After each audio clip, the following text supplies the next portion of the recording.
सभी लोगों को मेरा नमस्कार। जय माँ चंडी, जय शंकर। मैं आप सभी लोगों को और एक नए वीडियो में स्वागत करता हूं। तो आज का वीडियो है माता त्रिपुर सुंदरी के साधना के ऊपर। तो चलिए जानते हैं किस तरह से माता त्रिपुर सुंदरी का साधना करें। तो आज का जो साधना है वो एक साधना तो नहीं कह सकते, वो एक प्रयोग है जिससे आपको बहुत लाभ होगा। तो इससे आपको क्या क्या लाभ होगा? अगर आप सभी के घर में कलह अशांति बनी होती है तो आप इससे कलह अशांति दूर कर सकते हैं। आपका अगर धन आगमन नहीं हो रहा है तो धन आगमन भी होता है। और जिन लोगों का जॉब नहीं लग पा रहा है तो वो भी जॉब पा सकते हैं इस साधना को करने के बाद। पर कुछ गारंटी नहीं है, क्योंकि जॉब पाने के ऊपर और धन आगमन के ऊपर आपके ग्रहों की स्थिति का अधिकार होता है। अगर आपका इस साधना करने के बाद आपका ग्रह स्थिति अच्छा हो जाता है तो आप इससे धन की भी प्राप्ति और अपना जॉब भी पा सकते हैं। तो जानते हैं किस तरह से इसका साधना किया जाता है। तो ये साधना 21 दिन की साधना है। 21 दिन की साधना में आपको 21 दिन तक प्रतिदिन 3 बार ललिता सहस्त्र नाम का पाठ करना पड़ेगा। इसमें जो आप का जो दिशा होगा पूर्व होगा। इसमें आप जो दीपक जलाएंगे वो घी का दीपक जलाएंगे और आपका जो आसन और आप जो पहनेंगे वो कपड़ा वो लाल का कपड़ा होगा। और इसमें जो माता को भोग लगेगा वो दूध की मिठाई और या फिर गुड़ का आप भोग लगा सकते हैं। तो आपको क्या करना होगा? तो कुछ अच्छे दिन देख लीजिए, शुभ बार शुभ मुहूर्त या फिर कुछ अच्छे दिन से आप इसको साधना कर सकते हैं। आरंभ भी कर सकते हैं या फिर आप किसी इस नवरात्रि में भी इस साधना को आरंभ कर सकते हैं। जो आने वाला नवरात्रि है उस समय से भी आप इसको आरंभ कर सकते हैं। तो आपको क्या करना पड़ेगा कि आप पहले माता के सामने बैठ जाइए और आप संकल्प ले लीजिए कि मेरा नाम यह है, मेरे पिता का नाम यह है, मेरे माता का नाम यह है, मेरे गोत्र का नाम यह है। और जो मैं आज से आपका जो ललिता सहस्त्र नाम का 3 बार पाठ करूँगा 21 दिन तक। और माता ये मेरी ये मनोकामना है, ये मेरी मनोकामना पूर्ण कीजिए।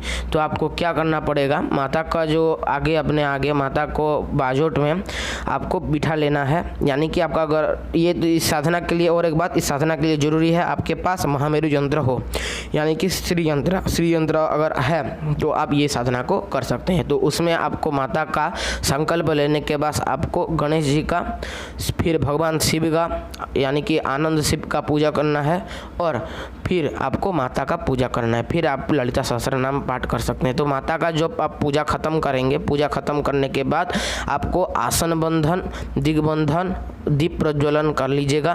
फिर आपको माता का जप आरंभ करेंगे, यानी कि माता का जो ललिता सहस्त्र नाम है उसका 3 पाठ करेंगे। तो 3 देखिएगा, 3 पाठ करते समय आप ध्यान रखिएगा कि 3 पाठ जो करेंगे तो उस 3 पाठ में आपको जो दीपक है वो जलता रहे। और जो आपने जिस श्री यंत्र के आगे रखा था, यानी कि जो श्री यंत्र आपके आगे है वो श्री यंत्र फूलों से पूर्ण रूप से ढक जाए। वो श्री यंत्र आपको दिखना नहीं चाहिए। ये है इस साधना का महत्व। यानी कि अगर आपने जो आगे श्री यंत्र रखा है वो आपको दिखता है तो इसका फल ज़्यादा नहीं मिलता। तो आपको क्या करना होगा? वो श्री यंत्र को आपको फूलों से ढक देना है और उस पूजा के समय आपको फूलों के ढक देना है। और उसके आगे है आपको इस श्री जो ललिता सहस्त्र नाम है पाठ करना है। तो आपको टोटल 3 पाठ करना होगा 21 दिन तक। 21 दिन पाठ करने के बाद आखिरी दिन 3 पाठ कर लीजिएगा और आपको आखिरी दिन 1 पाठ का आहुति देना है।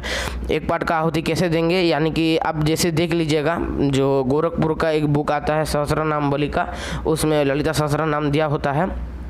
तो वो से भी आप ले सकते हैं या फिर किसी नेट से भी प्राप्त कर सकते हैं। तो आपको जो साधना पाठ करिएगा 3 बार पाठ करिए तो वो तो श्लोक में पाठ करिएगा, पर जब आप हवन देंगे तो आपको नाम का हवन देना पड़ेगा। जैसे कि ललिता सहस्त्र नाम का जो पहला श्लोक है, श्री माता श्री महाराग्नि श्रीमत् सिंहासने श्री चितग्नि कुंड संभूता देव कार्य समुद्यता, इस तरह से जो बोला गया है इससे आपको डायरेक्ट आहुति नहीं देना है। तो आपको क्या करना है? जो आप आहुति देंगे वो ऐसे देंगे कि श्री माता ये नमः स्वाहा, महाराग्नि नमः स्वाहा, इस तरह से आपको आहुति देना है। और जब आहुति देंगे आपको घी और गुगुल मिला के आहुति देना है।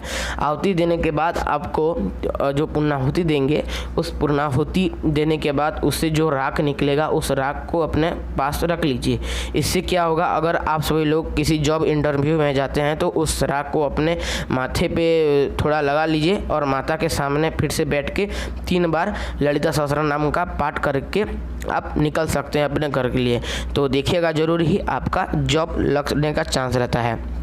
और एक बात, वो जो राख होगा उस राख को आप एक लाल पोटली में बांध दीजिए और उसको फिर से उसके ऊपर एक दीपक रख के आप फिर से ललिता सहस्त्रनाम का 3 बार पाठ करके उस पोटली को आप अपने जो जिधर पैसा रखते हैं उसके पास थो दीजिए, तो आपका धन का आगमन भी हो जाएगा। अगर आपके घर में कलश है तो उस राख को ले लीजिए और उसके ऊपर माता का जो श्री यंत्र में जो फूल चढ़ाया गया है उस फूल को रख दीजिए। फूल रखने के बाद उस राख के ऊपर 3 दीपक जलाइएगा। 3 यानी कि घी का जो दीपक जलाएगा, 3 ठो दीपक जलाएगा और 3 दीपक के अंदर उस राख को रख दीजिएगा, यानी कि आगे और उस राख के 2 साइड में जला दीजिएगा और उसको बीच में राख रख के आपको 3 बार ललिता सहस्त्रनाम का पाठ करना है। और उसके बाद उसको पोटली बना के आपको अपने घर के ईशान कोण में झुला देना है, यानी कि लगा उधर रख देना है, ईशान कोण में किसी जगह रख देना है। तो आप इससे क्या होगा, आपके घर में कलह और अशांति भी दूर हो जाएगा। तो ये है ललिता सहस्त्रनाम का प्रयोग। आप सभी लोगों को अच्छा लगा तो लाइक करें, शेयर करें, सब्सक्राइब करें और किसी को अगर कोई क्वेश्चन पूछना हो तो मुझे कमेंट में ज़रूर पूछेगा, मैं उसका आंसर दूंगा। जय माँ चंडी, जय शंकर।